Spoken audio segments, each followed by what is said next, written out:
Nothing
conferring with his officers, he said, I will set up my camp in such and such a place. The man of God sent word to the king of Israel, with your spirit that you cannot see with your senses. And the reason this is so important is because if you don't recognize where the enemy is attacking you the most frequently and ask God to give you insight to what is on the outside.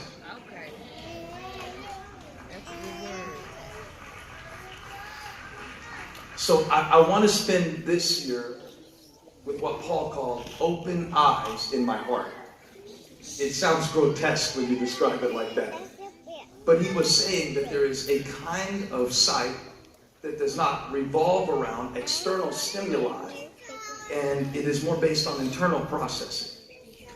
If I could break it down even more for you, I would use this. You can't afford to play with that. You can't play around with the devil and then ask God to deliver you from the devil that you were playing with. There are some places you cannot afford to go this year. Your soul cannot afford it. Your joy cannot afford it. Your peace cannot afford it. And I've got somebody on the inside that can show me where the attack is. Wouldn't it be cool if some of the battles that you fought last year, you could avoid this year?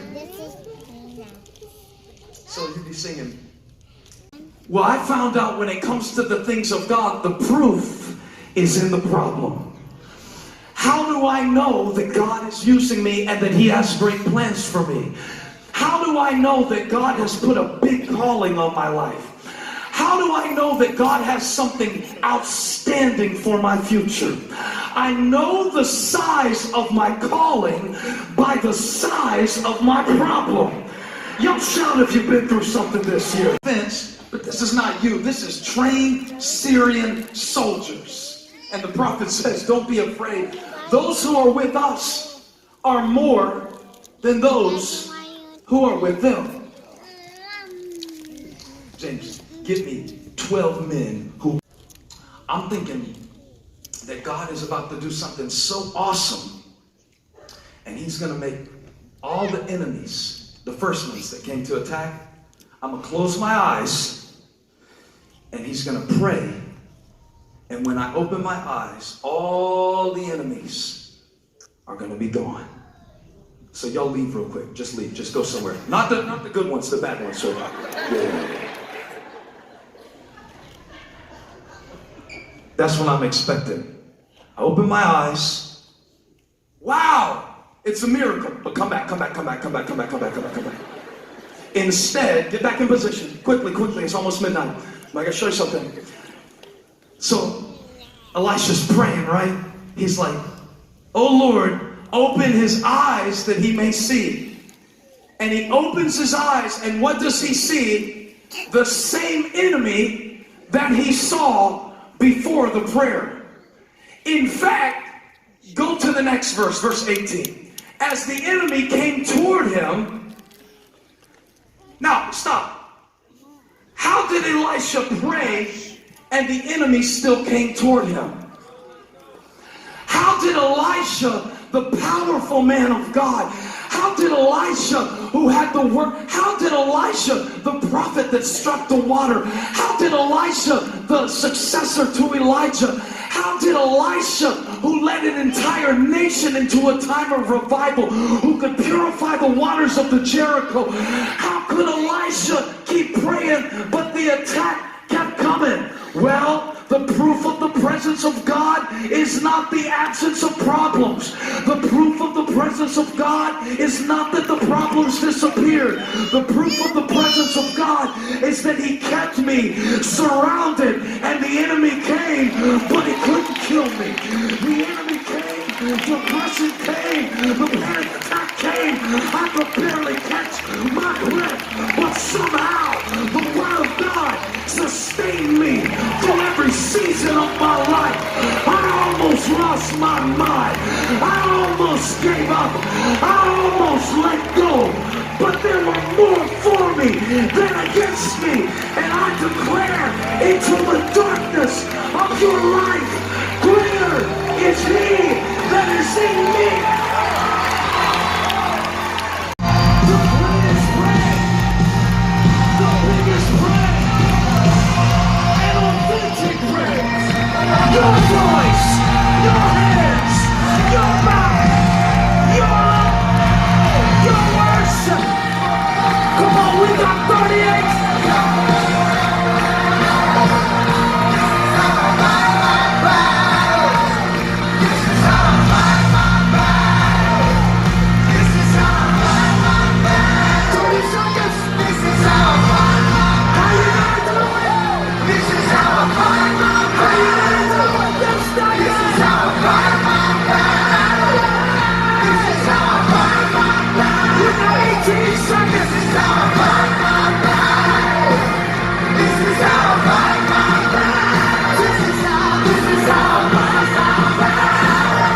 So